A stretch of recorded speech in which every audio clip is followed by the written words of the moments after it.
రైతుల ధాన్యం బకాయిల్లో 1000 కోట్లను త్వరలో జమ చేస్తాం. రైతుల ఖాతాల్లో నేరుగా జమ చేస్తామంటూ స్పష్టం చేశారు.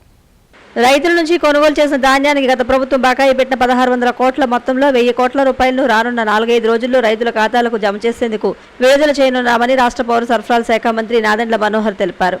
మంత్రి నాదెండ్ల మనోహర్ కలెక్టరేట్ వివేకానంద హాల్లో పౌర సరఫరాల శాఖ భాగస్వామ్య పక్షాల ప్రతినిధులతో ప్రత్యేక సమావేశం నిర్వహించి వారు ఎదుర్కొంటున్న సమస్యలను అడిగి తెలుసుకున్నారు. మంత్రితో పాటు రాష్ట్ర పౌర సరఫరాల corporation VC and MD G Veerapandian, Kakinada collector Shan Mohan Sagili, MP Thangella Uday Srinivas, Kakinada rural MLA Pantham Venkateswararao ఈ సమావేశంలో పాల్గొన్నారు. కార్యక్రమంలో పౌర సరఫరాల విభాగాల్లో పనిచేస్తున్న హమాలీల సంఘ ప్రతినిధి టి వీరబాబు మాట్లాడుతూ 40 సంవత్సరాలుగా పౌర సరఫరాల శాఖలో పనిచేస్తున్న తమ ఆదాయాల్లో గానీ పనిచేసే చోట సౌకర్యాల్లో గానీ ఎటువంటి మార్పు లేదని ఆవేదన వ్యక్తం చేశారు. డిపార్ట్మెంట్ నుంచి తూర్పుగోదావరి జిల్లాలో ప్రత్యేకంగా కాకినాడ ప్రాంతంలో నిన్నటి జరుగుతున్న అనేక తనిఖీల్లో భాగంగా ఉదయం నేను ప్రెస్ మీట్లో మీ అందరికీ వివరించాను. దాదాపు 7615 మెట్రిక్ టన్నులు నిన్న సీజ్ చేయడం జరిగింది. ఈ రోజు యాంకరేజ్ పోర్ట్లో కూడా ఇదే విధంగా దుర్మార్గంగా వీళ్ళు పేద ప్రజల పొట్ట కొట్టేసి బియ్యాన్ని ఎగుమతి చేసి ఆఫ్రికన్ దేశాలకి చాలా దారుణంగా మన దేశానికి కూడా చెడ్డపేరు తీసుకొస్తున్నారు. ఇది ఎంత అక్రమంగా అన్యాయంగా చేస్తున్నారంటే అటువంటి బియ్యం సరఫరా చేసి పేద దేశాల్లో అక్కడ భారీ అవినీతికి పాల్పడి వీళ్ళు ఈ విధంగా ఇక్కడి నుంచి ఎక్స్పోర్ట్ చేస్తుంటే ఈరోజు యాంకరేజ్ పోర్ట్లో నేనే ఆశ్చర్యపోయాను. మొట్టమొదటిసారి నేను ఇక్కడికి వస్తున్నాను. విన్నాను 2 సంవత్సరాల నుంచి యాంకరేజ్ పోర్ట్ గురించి, ఏ విధంగా ద్వారంపూడి కుటుంబం మొత్తం కాకినాడ పోర్ట్ని కబ్జా చేసి అడ్డాగా చేసి యాంకరేజ్ పోర్ట్ని ఉపయోగిస్తున్నారనేది పుంకాలుగా మనం మీడియా సోదరుల ద్వారా చదువుతూనే ఉన్నాం, చూస్తూనే ఉన్నాం. కానీ ఈరోజు మేము సందర్శించినప్పుడు ప్రధానంగా అశోక ఒకటి, తర్వాత H1 ఒకటి, ఈ రెండింటిలో కూడా తనిఖీలు చేసినప్పుడు పబ్లిక్ డిస్ట్రిబ్యూషన్ సిస్టంలో ఉండాల్సిన బియ్యం ఇక్కడ ఆధారాలతో సహా మాకు దొరికింది.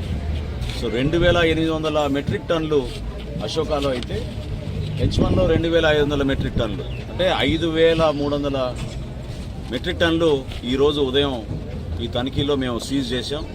పోర్టు అధికారి గారికి కూడా నేను రిక్వెస్ట్ చేశాను షిప్పింగ్ మొత్తం ఆపేయమని. ఖచ్చితంగా ఇంకా లోతుగా తనిఖీలు చేయాలి. జాయింట్ కలెక్టర్ గారు, ఎండీ గారు ఒక టీం ఫామ్ చేసి మిగతా గోడౌన్స్ ఏవైతే పోర్ట్ ఏరియాలో ఉన్నాయో వాటి అన్నింటినీ కూడా తనిఖీ చేసి మేము అనుకునే విధంగానే పారదర్శకంగా నిజాయితీగా పేద ప్రజల సొమ్ము, మన దేశానికి సంబంధించిన సొమ్ము వీళ్ళ అవినీతి కోసం ఉపయోగించుకోవడం అనేది మేము ఇంకా జరగనివ్వం. ఎట్టి పరిస్థితుల్లో కూడా ఈ వ్యవస్థ మార్పు కోసం నిజాయితీగా పనిచేసే వ్యక్తుల్ని ముందుకు తీసుకొచ్చి జాగ్రత్తగా పారదర్శకంగా ఈ ప్రాంతంతో మొదలుపెట్టాం. క్లీనప్ అనేది నేను మొట్టమొదటి నుంచి కూడా అంటూనే ఉన్నాను. ఇక్కడ ఒక కార్టెల్ ఏర్పడింది. ఈ కార్టెల్ని బ్రేక్ చేయాలి. సమయం పెట్టినా పర్లేదు, ఎంత కష్టమైనా పర్లేదు. ప్రతి గోడౌన్లో వెళ్ళి మేము చెక్ చేస్తాం. పీడిఎస్ రైస్ ఎక్కడైతే పేద ప్రజల కోసం డిస్ట్రిబ్యూషన్ కోసం రాష్ట్ర ప్రభుత్వం నుంచి ఇంత ఖర్చు చేసి మేము వెచ్చించి క్షేత్రస్థాయిలో అందిస్తున్నామో కార్డుదారులకి లబ్ధి కలగడం లేదు.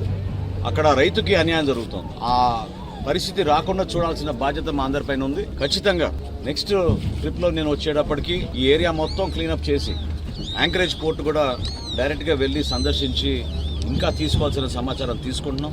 పోర్టు అధికారులు కూడా కొంచెం అప్రమత్తం అవ్వాల్సిన అవసరం ఉంది. ఎందుకంటే ఎవరేం తీసుకొచ్చి స్టాక్ చేశారో మాకు సంబంధం లేదనే విధంగా వాళ్ళు మాట్లాడుతుంటే అది మేము ఊరుకోవాలి. అందరం బాధ్యత తీసుకోవాల్సిందే. అధికార యంత్రాంగం అంటే అందరం సమిష్టిగా ప్రభుత్వం నుంచి ప్రతి డిపార్ట్మెంట్ కూడా దీంట్లో బాధ్యత తీసుకోవాలి. ఎట్టి పరిస్థితుల్లో కూడా ఈ క్లీనప్ జరిగేటట్టు ఈ ప్రాంతానికి మరొకసారి ప్రజలు ఏ విధంగా ఆశించారో ఒక మంచి ప్రభుత్వం, మంచి పరిపాలన తీసుకొచ్చే విధంగా మేము అందరం కూడా కష్టపడి ముందుకెళ్తాం. డిఎస్పీ గారికి చెప్పాను ఎంక్వైరీ చేసి మొత్తం తీసుకురమ్మని. ఉదయం కూడా నేను చెప్పాను సమగ్రమైన రిపోర్ట్ తయారు చేసినాక మేము ఇది సిఐడికి హ్యాండ్ ఓవర్ చేస్తాం. ఒక నిర్ణయం తీసుకుని రాష్ట్ర ప్రభుత్వం తరఫున